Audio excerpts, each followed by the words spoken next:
헌법재판관님들께서 헌법 수호자로서의 소명, 헌법재판관님들께서 지향해야 할 것은 헌법재판관님들께 말씀드립니다. 민주당 등 야당들은 헌정질서를 훼손하고 헌법을 위반했습니다. 무분별한 탄핵안을 시도했습니다. 엄격하게 규정된 자유민주주의 체제 파괴 세력 대한민국을 혼동으로 몰아넣고 있습니다. 이재명 대통령 만들기에 도구밖에 되지 않는다는 겁니까? 이제 그만하시고 정계에서 은퇴하십시오. 민심의 흐름은 엄중하기만 합니다. 패배의 늪에서 허우적대고 있습니다. 비상계엄은 위법한 조치로 심판된 것입니다. 질 후보를 뽑을 수는 없습니다. 시대를 교체하자는 모든 국민들과 함께 뭉쳐야 대한민국을 미래민국으로 이길 수 있습니다. 고맙습니다. 저분이 예. 저는 컨디션이 안 좋은 거 했어요. 그럴 수 있잖아요. 그럴 수 있죠. 대본이 미리 있는데 저도 뭐 발음은 후진 사람이라 발음 가지고 뭐라고 하진 않고 저분이 컨디션이 안 좋은가? 요즘에 더 그런 것 같더라고요. 근데 이제 다시 기자회견을 했는데 예. 발음이 더 안 좋아요. 요즘 토론회 때도 그래요. 보면. 아프신 게 아닌가. 걱정이 많아요. 제가. 아프신 것 같은데. 이재명 그 후보에 비해서 저는 이름이 뭐더라?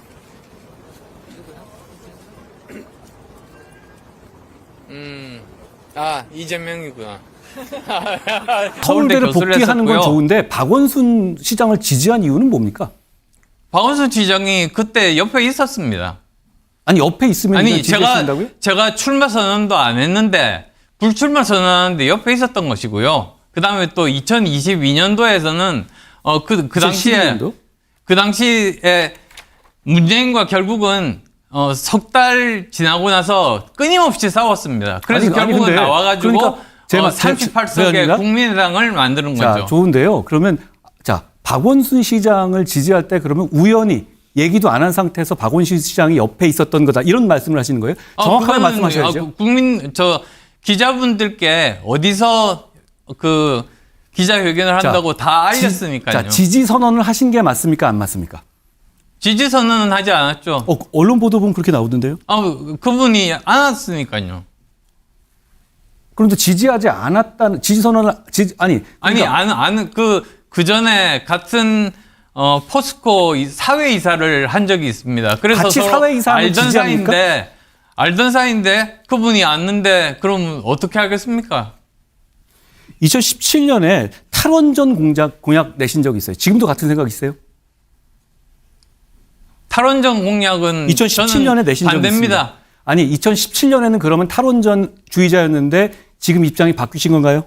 그건 제가 독일에 가서 거기서 배우고 깨달았습니다. 그래서 이제 탈원전은 아니다. 그렇게 확신을 하게 된 겁니다. 그때까지는 그랬는데 생각이 바뀌신 거네요? 네. 자, 안철수 국민의힘 대선 경선 후보는 배우자인 김미경 서울대 교수의 글을 소개하며 2차 경선 막판 호소에 나섰습니다. 안 후보는 지난 27일 자신의 페이스북에 아내가 인스타그램에 올린 글이라며 장문의 글을 공유했습니다. 국민의힘은 지난 27일부터 28일까지 당원 투표 50%와 국민 여론조사 50%를 적용해 후보를 2명으로 압축하는 2차 경선 투표를 진행 중입니다. 김 교수는 국민의힘 책임당원이다. 남편이 정치에 몸담은 지난 12년 동안 당원으로 가입한 것은 이번이 처음이라며 그만큼 이번 경선은 제게 그리고 우리 모두에게 절실하다고 전했습니다. 그는 안 후보에 대한 지지를 호소하며 안철수 후보가 완벽해서가 아니라 이번 대선 승리를 위해 반드시 필요한 사람이기 때문이다. 탄핵 반대 이력이나 정치 경험 없는 검사 출신 후보로는 이재명에게 필패할 수밖에 없다고 주장했습니다. 김 교수는 비상한 상황에 맞는 비상한 전략이 필요하다며 안철수 후보는 불가능을 가능으로 만든 사람이다. 창업 당시 7명의 직원으로 시작한 알랩을 30년 넘게 키워내어 이제는 1,300명이 넘는 중견 기업으로 성장시켰다고 했습니다. 그는 드루킹 여론조작에도 조작된 조사와 억울한 비방에도 남편은 끝까지 버텼다며 2022년 대선에서 본인이 고집해오던 제3지대를 포기하고 단일화를 결단해 이재명이 대통령 되는 것을 막아냈다고 했습니다. 그는 반전의 카드 국힘 돌풍의 주인공 안철수 후보를 선택해달라며 여러분의 한 표 한 표가 이번 대선의 승패 그리고 대한민국의 운명을 바꿀 것이라고 덧붙였습니다. 이런 와중 안철수 국민의힘 대선 경선 후보는 26일 한기만, 한덕수, 김문수, 한동훈 출마는 이재명 대 윤석열 구도로 대선을 치르려는 이재명의 전략에 순응하는 것이라고 말했습니다. 안 후보는 이날 페이스북에 부디 이재명 시대를 막기 위해 한덕수 대통령 권한대행 국무총리는 출마를 포기하시고 김문수, 한동훈 후보는 결단을 내려달라며 이같이 적었습니다. 안 후보는 한 대행은 출마하시면 안 된다며 민주당의 이재명 대 윤석열 프레임에 가장 적합한 상대다. 백전백패 후보라고 비판했습니다. 한 후보에 대해서는 윤석열 전 대통령의 최측근이었기에 지금 우리 당대선 후보 반열까지 올라왔고 지난 총선 참패의 주역이라며 계엄을 막았다고요? 애초에 여당 대표로서 당정 간 소통만 제대로 했어도 계엄이라는 발상 자체가 나오지 않았을 것이라고 지적했습니다. 안 후보는 탄핵당한 내각 인사들의 출마는 이재명 단두대에 스스로 목을 들이미는 격이라며 이제 우리는 이성을 되찾고 진짜 이재명을 이길 후보를 선택해야 한다고 강조했습니다. 그러면서 저는 이재명 집권을 막기 위해 단일화라는 결단을 내렸고 최상병 사건, 의정 갈등, 탄핵 사태 앞에서도 민심을 받들고 소신을 지킨 사람이라며 오직 제가 이재명을 상대할 수 있다고 주장했습니다. 안 의원님? 네. 그리고 또 하나 제가 말씀드립니다. 계엄과 탄핵에 대해서 저에게 대해서 여러 가지 비판하는 말씀을 해주셨고 제가 부족한 점이 많기 때문에 많은 말씀을 제가 고언으로 받아들이겠습니다. 그런데 저는 그날 좀 의아했어요. 왜냐하면 안 의원님 같이 정의감과 국가관이 투철하신 분이 왜 본회의장의 계엄 해제 의결에 참여하지 않으셨죠? 제가 계속 본회의장으로 와달라고 문자 메시지를 계속 단톡방에 올렸잖아요. 그날 문자를 4개를 받았습니다. 그래서 최종적으로 받은 문자가 바로 추경호 원내대표가 당사로 오라는 그런 걸 받았습니다. 근데 당대표로서 거기 제가 드리지 가보니까, 않았나요? 예, 받았습니다. 예. 근데 거기 가보니까 여기 있으면 안 되겠다는 생각이 들어서 국회로 갔습니다. 그런데 경찰이 막고 있어서 저는 경찰들을 피해서 멀리 담을 넘어서 국회로 들어갔습니다. 근데 계엄 해제에는 왜 참여하지 않으셨죠? 그때 시간을 놓쳤습니다. 자, 후보님 입장에서는 계엄 해제가 맞다고 판단하신 거잖아요. 그렇죠? 그렇습니다. 그러면은 계엄 해제를 할 수 있는 것은 계엄 해제 결의를 할 수 있는 건 국회뿐인데 그리고 당시 당대표였던 제가 절절하게 계속 한 분이라도 더 무슨 수를 써서라도 담을 넘어서라도 본회의장으로 와달라고 요청을 했었습니다. 그런데 왜 추경호 원내대표가 당대표로 당사로 오라는 말을 따르시고 제가 말씀드린 본회의장으로 오라는 말씀을 따르시지 않았죠? 저는 두 분끼리 서로 소통이 되는 줄로 알고 거기 있던 의원들도 다 마찬가지였습니다. 안 의원님, 안 후보님. 그런데 이건 그냥 소통의 문제가 아니라 해제를 하려면 본회의장에 와야 되는 거 아닙니까? 그래서 본회의장으로 갔죠. 그런데 다 끝나고 오시면 뭐 합니까? 오셔서 저한테 좀 힘을 실어줬으면 어땠을까? 저는 그런 생각을 했고요. 또 하나는 1차 탄핵 가결에 찬성하셨지 않습니까? 예. 거기에 보면 탄핵안 내용에 이런 내용이 있었습니다. 북중러에 대해서 우리 정부가 외교를 잘못했다. 저는 그 부분을 절대 받아들일 수가 없었습니다. 예, 그런데 그렇습니다. 그 조항이 포함되어 있는 1차 탄핵안에 당론을 반대하시면서 안 의원님은 찬성하셨습니다. 거기에 대해서는 어떻게 생각하십니까? 거기에 대해서는 저도 반대지만 결국은 큰 틀로 보면 우리 당이 거기에서부터 우리는 이 계엄에 반대하는 정당이 되어야 된다. 그게 더 저한테는 중요했습니다. 존경하는 국민 여러분, 저는 오늘 정권 교체를 위해서 백의종군할 것을 선언합니다. 단일화 방식은 누구의 유불리를 떠나 새 정치와 정권 교체를 바라는 국민의 뜻에 부응할 수 있어야 합니다. 존경하는 국민 여러분, 이제 대선까지 47일 남았습니다. 민심의 흐름은 엄중하게만 합니다. 정권 재창출보다 정권 교체가 20% 이상 우세합니다. 중도층에서는 정권 교체론이 재창출론을 2배 이상 압도합니다. 여론조사에서 대통령이 되지 말아야 할 사람으로 독보적인 1위임에도 불구하고 이재명은 이미 대통령 행세 중입니다. 12개 혐의로 5개 재판을 받고 있지만 승승장구 중입니다. 그럼에도 국민의힘에는 패배주의가 난무합니다. 우리 당의 후보를 선출하기도 전에 외부 수여를 외칩니다. 반탄 후보와 찬탄 후보로 분열을 하고 반목하며 다시 탄핵의 바다와 패배의 늪에서 허우적대고 있습니다. 존경하는 국민 여러분, 대한민국은 왕정이 아닌 민주공화국입니다. 대한민국 헌법 1조에 모든 권력은 국민으로부터 나온다고 명시되어 있습니다. 헌법을 수호할 책무를 진 대통령에 대한 조항은 제66조부터 나옵니다.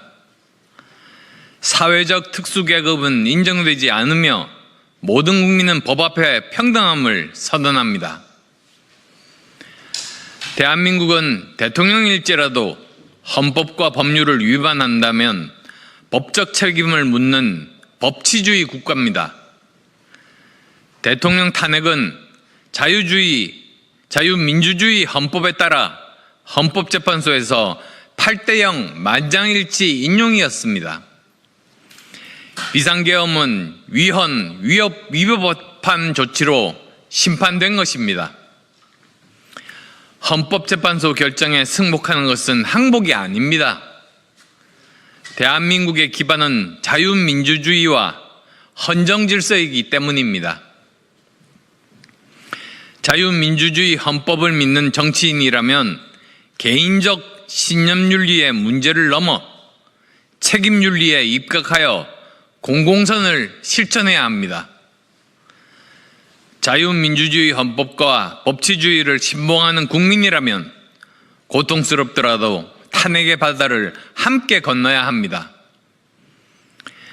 대통령이 위법 행위로 탄핵되었음에도 성찰과 반성 없이 전 대통령 편에 서는 것은 자유민주주의 헌법과 법치주의에 대한 배신입니다. 대선 기간 내내 계엄 옹호당이라는 프레임에 발목 잡힐 뿐입니다. 이재명의 대선 전략인 이재명 대 윤석열 구조에 동조하는 길입니다. 윤심과 윤픽 후보는 대선 참패 후 기득권만 노리는 대선 포기 후보입니다. 오로지 반탄만 주장하는 후보는 이재명의 방탄조끼만 강화시키고 있습니다. 어떻게 창출한 정권인데 이재명에게 정권을 헌납할 수 있습니까? 만약 이재명이 승리한다면 대한민국은 전체주의 국가가 되고 말 것입니다.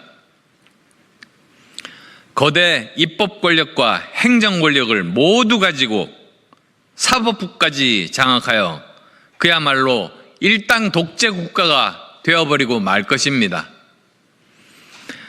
권력을 잔인하게 사용하는 5년제 제왕 이재명과 호가호위하는 친명 세력이 권력의 절대 반지를 휘두르게 될 것입니다.